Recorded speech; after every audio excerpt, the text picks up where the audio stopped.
ஒரு பயங்கள் வந்து நம்மளுக்கு ஏற்படுமானா நிச்சயம் ஏற்படாது. அதை பார்த்து வந்து நம்மளுடைய தலையை வந்து குனியணும், அதுகிட்ட நம்ம கையை வந்து அதுகிட்ட ஏந்தி வந்து பிரார்த்தனை பண்ணணுங்கிற மாதிரி ஒரு எண்ணம்லாம், ஒரு கேவலமான ஒரு எண்ணம்லாம் நம்மளுக்கு வந்து ஏற்படுமானா அந்த மாதிரி ஒரு எண்ணங்கள்லாம் வந்து இது வந்து நம்மளுக்கு தடுக்குது.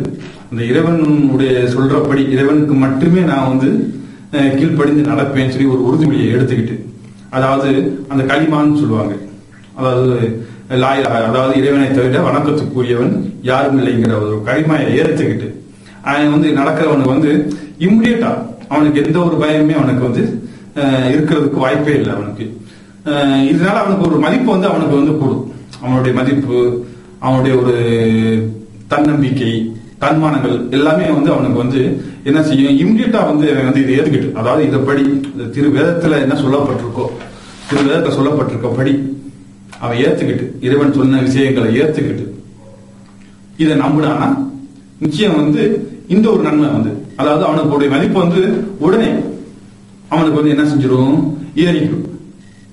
இதுதான் வந்து என்ன செய்யறது, இந்த இஸ்லாத்தை ஏத்துக்கிட்டதுனால இது ஒரு வகையான நன்மைகள், எத்தனையோ நன்மைகள்ல இது ஒரு வகையான நன்மை.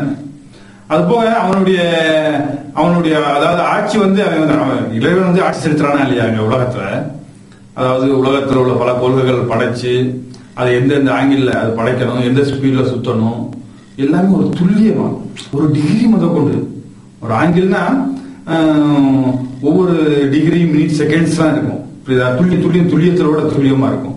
அந்த அளவுக்கு ஒரு துல்லியமா உள்ள எப்படி வச்சிருக்கணும், ஒவ்வொரு கோள்களும் அது எந்த ஸ்பீட்ல சுத்தணும், எந்த ஆங்கிள் போகணுங்கிற விஷயங்கள், அதுக்கு ஒரு பாதை எல்லாத்தையும் வந்து படைச்சு ஒரு பரந்த ஒரு ஆட்சி செலுத்திக்கிட்டு இருக்கானா இல்லையாங்கிறப்ப அவன் மனிதன்டே அந்த மாதிரி எதிர்பார்க்கலாம். என்னுடைய குணம் எப்படி வந்து பறந்து இருக்கோ, நீனும் வந்து அன்பு செலுத்துறதும் ஒரு பரந்த மனப்பான்மையில நீ வந்து அன்பு செலுத்து, உன்னுடைய பார்வையை வந்து ஒரு பரந்த நோக்கத்தோட வச்சுக்கோ, யாருக்கும் தொண்டு செய்யறதா இருந்தாலும் சரி எல்லை கடந்து வந்து நீ தொண்டு செய்ய, இந்த நாட்டுக்காரனுக்கு தான் செய்வேன், இந்த குலத்துக்கு இந்த சமூகத்துக்கு மட்டும் தான் செய்வேங்கிற மாதிரி இல்லாம உன்னுடைய தொண்டை கூட நீ வந்து எல்லை கடந்து வந்து செய்யங்கிற மாதிரி, பிரார்த்தனை கூட நீ வந்து எல்லாருமே வந்து உன்னுடைய சகோதரர்கள் தான், ஒரு தாய் மக்கள் தாங்கிற ஒரு விஷயத்த ஏத்துக்கிறதுனால அவனுடைய பார்வை, அவனுடைய அன்பு செலுத்தக்கூடிய அந்த தன்மை எல்லாமே ஒரு பரந்த ஒரு மனப்பான்மையா வந்து இதுல ஏற்படும். இதுல இஸ்லாத்தை ஏத்துக்கிட்டதுனால இது வந்து வேற ஆளுகளுக்கு இந்த மாதிரி ஒரு பரந்த தன்மை வந்து ஏற்படுமா சொல்லி பார்த்தா ஏற்படாதுங்க நிச்சயம். ஏன்னா மத்தவங்க எப்படி நினைக்கிறாங்கன்னா, மனிதனை போலயே ஒரு எல்லைக்கு உட்பட்டு தான் அந்த குறைந்த பண்பு தான் வந்து என்ன இருக்கு, இறைவனுக்கும் இருக்குங்கிற மாதிரி தான் நினைக்கிறாங்க. அது மனிதன் மாதிரியே ஒரு பலகீனமான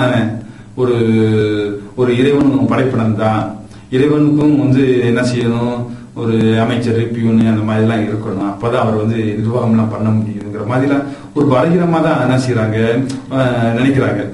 இறைவன்கிட்ட போகணும்னா அந்த பூசாரிட்ட போகணும், அந்த பூசாரி தான் அவர் வந்து என்ன செய்வாரு, இறைவன் நெருங்கக்கான வழியை சொல்லிக் கொடுப்பாரு, இல்லாட்டினா மகான்கிட்ட போகணுங்கிற மாதிரி இறைவன்கிட்ட வந்து அந்த பலகீனமான ஒரு தன்மை இருக்குங்கிறத நினைக்கிறதுனாலதானே இவங்க வந்து என்ன செய்யறாங்க, இந்த மீடியேட்டர்னா யாரு, இந்த அந்த சாமிகள்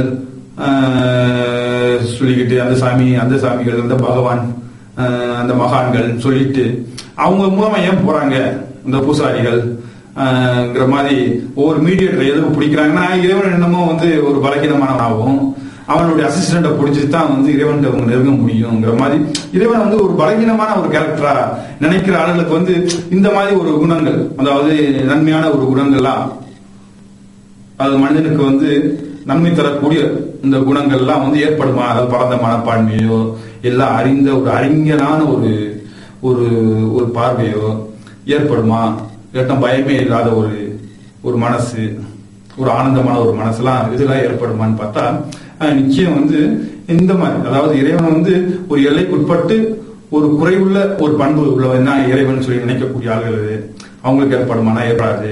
அது போக வந்து இந்த சிறு சிறு குலத்துக்கு மட்டுமே உண்டான தெய்வங்கள்லாம் இருக்கு, அதாவது குலதெய்வம்னு சொல்லுவாங்க, அதாவது ஒரு சின்ன சமூகத்துக்கு மட்டும், ஒரு சின்ன ஒரு குலத்துக்கு மட்டுமே உண்டான தெய்வங்கள் அவங்கெல்லாம். இவங்களை நம்புறவங்களுக்கு வந்து இந்த மாதிரி ஒரு பரந்த மனப்பான்மை ஏற்படுமானா நிச்சயம் வந்து ஏற்படாது. அது போக வந்து ஒரு சிலவங்க அதிலே கொஞ்சம் குட்டி குட்டி தெய்வத்தில் இல்லாம கொஞ்சம் பெருசு தெய்வம், அதாவது இந்த நாட்டுக்கே உண்டான தெய்வங்கிற மாதிரி நினைக்கக்கூடிய தெய்வங்கள்லாம் இருக்காங்க. அவங்களுக்கு ஏற்படுமா? ஒரு எல்லைக்கு உட்பட்டு இந்த எல்லைக்கு மட்டும்தான் அவங்க வந்து என்ன செய்வாங்க, தெய்வத்தன்மைக்கு உண்டானவங்கிற மாதிரி நினைக்கக்கூடியவங்களுக்கு வந்து இந்த மாதிரி ஒரு பரந்த மனப்பான்மை ஏற்படுமானா நிச்சயம் ஏற்படாது.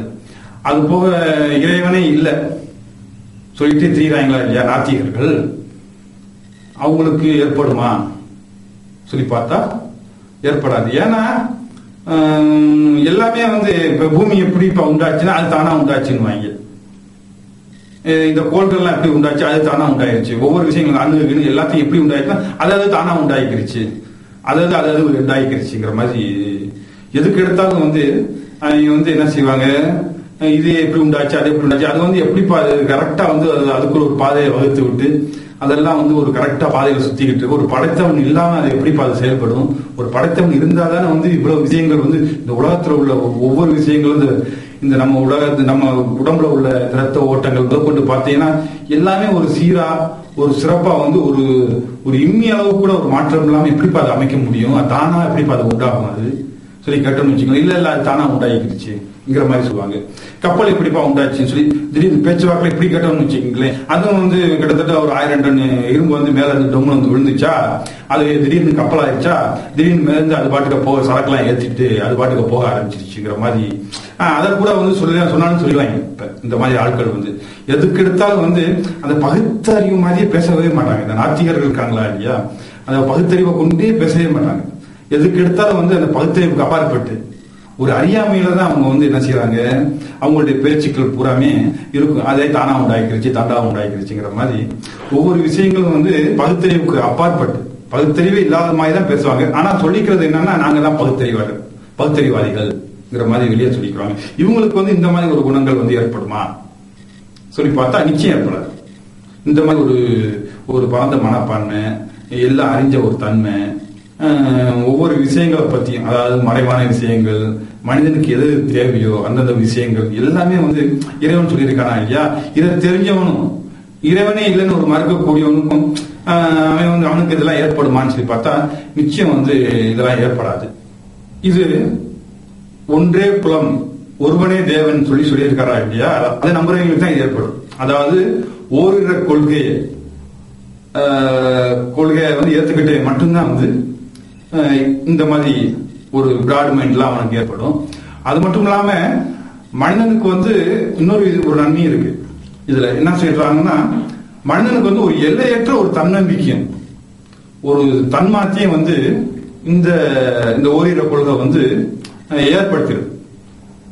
அது எப்படின்னா, எதுக்காண்டி இவனுக்கு வந்து ஒரு தன்மானத்தையும் ஒரு தன்னம்பிக்கையும் உனக்கு ஏற்படுதுன்னா, அனைத்து சக்திகளுக்கும் இந்த உலகத்தில் உள்ள எத்தனை சக்திகள் இருக்கோ அத்தனை சக்திக்கும் வந்து உரிமையாளன் வந்து அந்த ஒரே இறைவன் தான் சொல்லி அவன் நம்புறதுனாலதான் அவனுக்கு இந்த ஒரு தன்னம்பிக்கைலாம் அவனுக்கு ஏற்படுது. அது போக மனிதனுக்கு வந்து ஆதாயமோ இழப்போ வந்து உண்டாக்கக்கூடிய வந்து இறைவனை தவிர்த்து வேற யாருமே இல்லைங்கிற மாதிரி அவன் நினைக்கிறான். அப்படிங்கிற பட்சத்துல அவன் இவன் நம்மளை வந்து ஒரு இழப்புக்கு உரியவன் ஆயிடுவானோ, இவன் நம்மளுக்கு இழப்பு உண்டாக்கிடுவானோ, அவன் நம்மளுக்கு இழப்பு உண்டாக்கிடுவானோ, இந்த இவங்கிட்ட போனோம்னா ஆதாயம் கிடைக்குமேங்கிற மாதிரிலாம் ஒரு நினைப்பு உள்ளவன் வந்து இவன் நிச்சயம் இருக்க மாட்டான். எல்லாமே இழப்பும் ஆதாயமும் வந்து இறைவனை கொண்டு மட்டும்தான் செயல்படுது, இறைவனை கொண்டு மட்டும்தான் அது வந்து நடக்குதுங்கிற மாதிரி இவன் நினைக்கிறதுனால இவனுக்கு ஒரு தன்னம்பிக்கை கிடைக்குது இவனுக்கு. அது போக வந்து உயிர் வந்து கொடுக்கிறவனும் அவன் தான், உயிரை எடுக்கிறவனும் அவன் தான். எப்படி இருந்தாலும் மரணங்கிறது ஒண்ணு இருக்கதானங்க செய்யுது. மனிதனாக பிறந்துட்டா பிறப்பு எப்படி உண்மையோ அதே மாதிரி மரணங்கிறது அது நிச்சயம் வந்து உண்மை. அந்த அத்தகைய உயிரை வந்து கொடுக்கிறவன் யாருன்னா அவன் தான் கொடுத்திருக்கான். இந்த யார் எடுக்க போறான் இந்த உயிரை, அவர் தான் எடுக்க போறான்ங்கிற மாதிரி இருக்கிறப்ப இதனால வந்து நம்மளுக்கு உயிர் சேதம் வந்துருமோ, அதனால உயிர் சேதம் வந்துருமோங்கிற மாதிரி ஒரு பயம் எதுவுமே வந்து இருக்கவே இருக்காது. ஏன்னா இந்த இறைவனை நம்புறதுனால வந்து ஏற்படாது. இதனால அவனுக்கு வந்து என்ன செய்யும், ஒரு எல்லையற்ற ஒரு தன்னம்பிக்கை தான் அவனுக்கு வந்து ஏற்படுது. அவனுக்கு இந்த ஒரு விஷயங்கள்லாம் வந்து அந்த இறை வேதத்துல சொல்றத வந்து இவன் நம்புறதுனால ஒரு எல்லையற்ற ஒரு தன்னம்பிக்கையும் ஒரு தன்மானத்தையும் அவனுக்கு வந்து என்ன செஞ்சிருது, இந்த கொள்கையை அதாவது இந்த இஸ்லாம்ங்கிற இந்த கொள்கையை வந்து ஏத்துக்கிறதுனால இவனுக்கு வந்து ஏற்படுது. அப்புறம் அது போக வந்து இந்த அதிகாரம் பூராமே வந்து இந்த அனைத்து அதிகாரத்தையும் வந்து பெற்றவனும் எல்லா விஷயத்திலும் வந்து ஆதிக்கத்தை செலுத்தக்கூடியவனும் வந்து அந்த இறைவன் தான்ங்கிற மாதிரி இவங்க நம்புறான். யாரு இஸ்லாத்தை ஏற்றுக்கொண்டு வந்து